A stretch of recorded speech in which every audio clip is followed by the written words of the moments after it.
সূরা calf. Rahman রহিম আল্লাহ তাআলার নামে। Calf. মর্যাদা সম্পন্ন কোরআনের শপথ, অবশ্যই আমি তোমাকে রাসূল করে পাঠিয়েছি।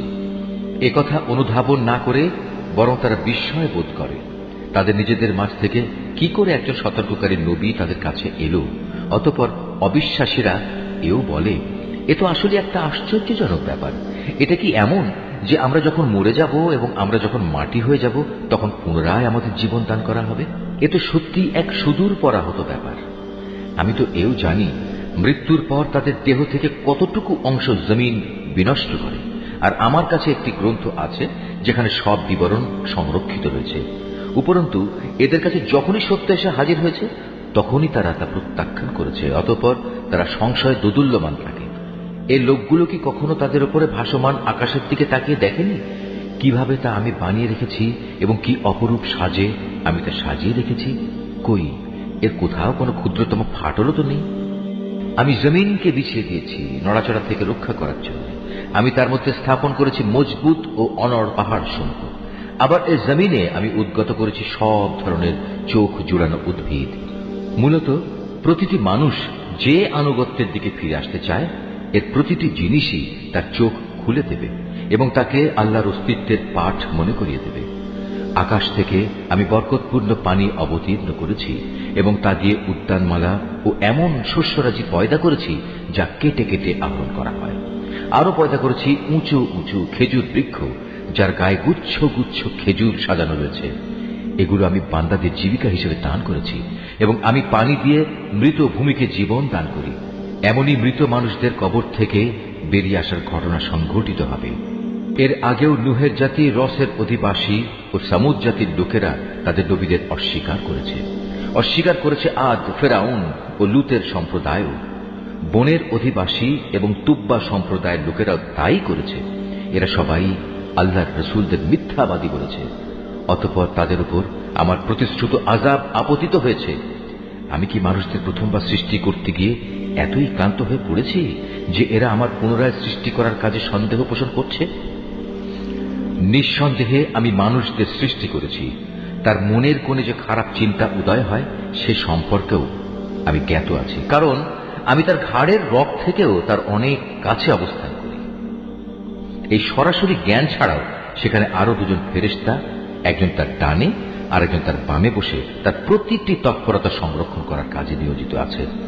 ক্ষুদ্র একটি শব্দও সে উচ্চারণ করে না, যা সংরক্ষণ করার জন্য একজন সদা সতর্ক প্রহরী তার পাশে নিয়োজিত থাকে না। মৃত্যু যন্ত্রণার মুহূর্তটি সত্যি এসে হাজির হলে তাকে বলা হয়, ওহে নির্বোধ, এ হচ্ছে সেই মুহূর্তটা যা থেকে তুমি পালিয়ে বেড়াতে।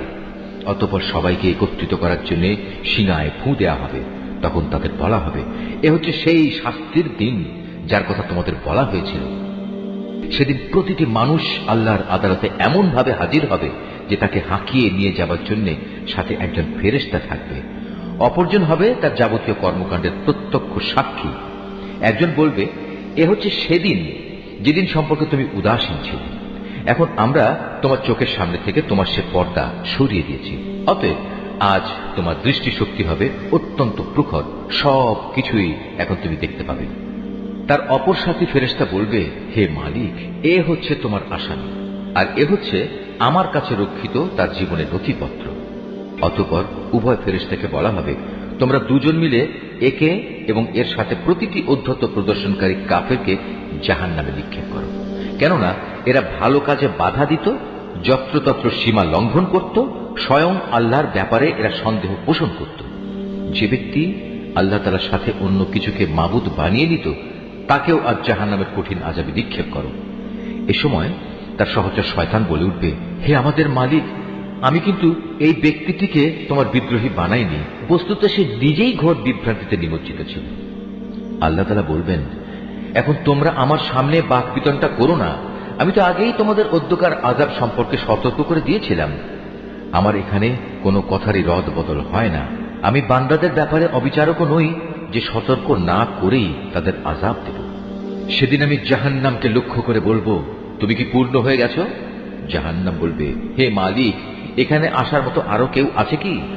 অপরদিকে জান্নাতকে পরহেজগার লোকদের কাছে নিয়ে আসা হবে। সেদিন তাদের জন্য তা মোটেই দূরের বস্তু হবে না।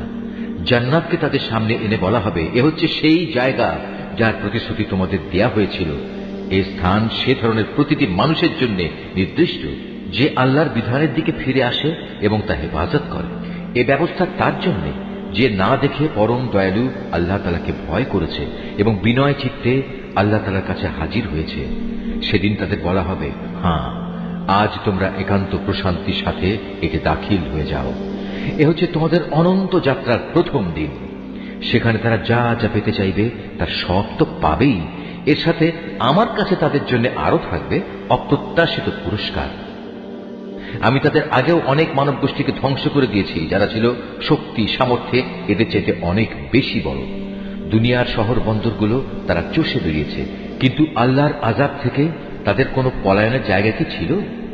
এর মাঝে সে ব্যক্তির জন্য প্রচুর শিক্ষণীয় বিষয় রয়েছে যার কাছে একটি জীবন্ত মন রয়েছে, অথবা যে ব্যক্তি একাগ্রচিত্তে সে শিক্ষণীয় বিষয়সমূহ শুনতে চায়। আমি আকাশমালা, পৃথিবী ও উভয়ের মধ্যবর্তী যা কিছু আছে তা সব কিছু 6 দিনে সৃষ্টি করেছি। কোন ক্লান্তি আমাকে স্পর্শ করেনি। অতএব হে নবী, সৃষ্টি সংক্রান্ত ব্যাপারে এরা যা বলে তাতে তুমি ধৈর্য ধারণ করো। তুমি যথাযথ প্রশংসার সাথে তোমার মালিকের পবিত্রতা ও মাহাত্ম্য ঘোষণা করো, সূর্য উদয়ের আগে এবং সূর্য অস্ত যাবার আগে। রাতের একাংশেও তার পবিত্রতা ও মহিমা ঘোষণা করো এবং সাজদা আদায়ের কাজ শেষ করে পুনরায় তাঁর তসবিহ পাঠ করো। সেদিন দূরে নয় যেদিন একজন আহ্বানকারী একান্ত কাছ থেকে সবাইকে ডাকতে থাকবে। সেদিন তারা কিয়ামতের মহাগর্জন ঠিক মতোই শুনতে পাবে। সেদিনটি হবে কবর থেকে উত্থিত হবার দিন। সত্য কথা হচ্ছে, আমি জীবন দান করি, আমি মৃত্যু ঘটাই এবং সবাইকে আবার আমার কাছেই ফিরে আসতে হবে। সেদিন তাদের উপর থেকে কবরের মাটি ফেটে যাবে। যখন তারা দ্রুত হাসরের মাঠের দিকে দৌড়াতে থাকবে, বলা হবে, এ হচ্ছে হাসরের দিন। মূলত আমার জন্য এটি একটি সহজ কাজ। হে নবী, এরা যা কথাবার্তা বলে তার সব কিছুই আমি জানি। তুমি তো তাদের উপর জোর জবরদস্তি করার কেউ নও। অতঃপর এ কোরআন দিয়ে তুমি সে ব্যক্তিকে সদুপদেশ দাও যে আমার শাস্তিকে ভয় করে।